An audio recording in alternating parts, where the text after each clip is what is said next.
আমি প্রথমে বলতে চাই যে আমেরিকার সাথে আমাদের বালিকার কপারেশন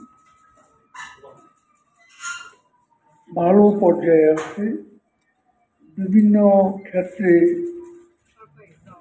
আমাদের মধ্যে লেনদেনও আছে, বন্ধুত্বপূর্ণ সম্পর্ক বিরাজমান। আমেরিকার মাননীয় রাষ্ট্রদূত আমাদের পার্টি অফিসে এসেছিলেন। আমি, আমার সঙ্গে আমার সহকর্মীরা আলোচনা করার জন্য এসেছেন। তারা আমাদের এই অফিসে আর কখনো আসেননি, তো সেটাও আমাদের অফিসটাও আসলেন, দেখে গেলেন। কথা যেটা সেটা হচ্ছে আগামী নির্বাচন নিয়ে কথা হয়েছে। আমরা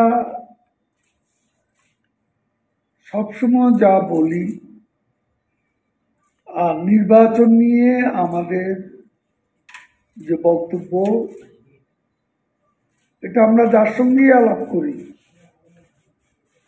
আমাদের অঙ্গীকার একটি, আমাদের বক্তব্য একটি, সেটা অত্যন্ত লাউডার অ্যান্ড ক্লিয়ার। সেটা হচ্ছে আমরা শান্তিপূর্ণ নির্বাচন চাই, ফ্রি ফেয়ার ইলেকশন চাই, অবাধ সুষ্ঠু নির্বাচন চাই। আমরা এটা সবার সঙ্গে বলছি, এটা আমাদের কমিটমেন্ট, এটা আমাদের দেশের জনগণের কাছে আমাদের কমিটমেন্ট। আর গণতন্ত্র আওয়ামী লীগেরই দীর্ঘ সংগ্রামের সোনালী ফসল আজকে যেটুকু অর্জন, শেখ হাসিনার নেতৃত্বে আওয়ামী লীগের ইলেকশন প্রবলেম, যেটা ইলেকশন যে ইনস্টিটিউশন, এটাও ম্যাচিউরড হয়েছে এবং ইন্ডিপেন্ডেন্ট ইলেকশন কমিশন বাংলাদেশে। গণতন্ত্র আমাদের সংগ্রামের ফসল। শেখ হাসিনার নেতৃত্বে তাদের গণতন্ত্রকে নিরাপদে রাখা, এটা আমাদের দায়িত্ব।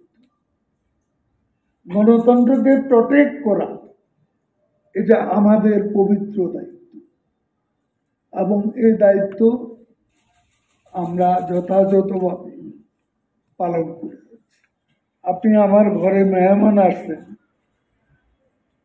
আমি যখন কথা বলবো তখন কমপ্লেনের সুরগুলো থাকবে, এটাই স্বাভাবিক। আমরা জাস্ট এক্সচেঞ্জ করেছি, তার কথা তিনি বলেছেন, আমাদের কথা আমরা বলেছি। তবে একটা কথা হচ্ছে যে মার্কিন যুক্তরাষ্ট্রের অ্যাম্বাসেডার, তিনি তার বক্তব্যে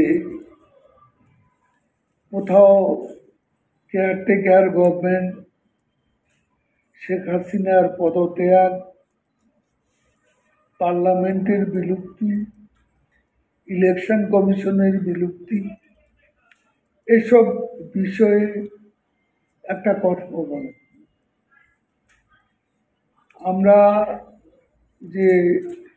আমরাও peaceful election, free fair election, তাদেরও বক্তব্যের মূল যে সুর, সেটাই ছিল free fair election, free fair peaceful. এখানে আর কোনো শব্দ যোগ সংলাপ বিষয়ে কোনো কথা হয়নি। যা হয়নি সেটা কেন না, এখানে পরামর্শজনিত কোনো বিষয় আছে। আমরা আমাদের লক্ষ্যে অবিচল। আমরা এখানে আমাদের তো বাইরে এক কথা, ভেতরে আর এক কথা, এমন কোনো মনোভাব নিয়ে আমরা এগুচ্ছি, তাদের চাপ অনুভব করবো কেন? এটা আমাদের কমিটমেন্ট। ফ্রি ফেয়ার ইলেকশন করা আমাদের কমিটমেন্ট, এটা আমাদের করতেই হবে। কাজে এখানে কোনো চাপের বিষয় নেই। কালকে আন্দোলনের ব্যাপারে, বৃহত্তর আন্দোলন তো 14 বছর ধরে চলছে। বেগম খালেদা জিয়ার জন্যই তারা দেখার মতো 500 লোকের একটা বিক্ষোভ মিছিল করতে পারে, 14 বছরেও দেখল। আর তারেক রহমানের জন্য কিছু করবে, লোক তো এক বললেই একই লোক, একই নেতৃত্ব। তাদের বিএনপির দৌড় কত দূর পর্যন্ত, এটা আমরা 14 বছর ধরে দেখছি। তাদের একটা কিছু তো বলতে হবে, বিরোধী দলের ভাষা, এটা বিরোধী দলের ভাষা, এটা ফরমাইশিরা একটু বলতেই হবে। রাজনৈতিক দলগুলো কি করবে, এটা রাজনৈতিক দলগুলোর বিষয়, এটা ইলেকশন কমিশনের। সংবাদ, ফিচার ও অনুষ্ঠানের জন্য ভিজিট করুন সংবাদ প্রকাশের ওয়েবসাইট এবং যুক্ত থাকুন ফেসবুক পেজ ও ইউটিউব চ্যানেলের সঙ্গে।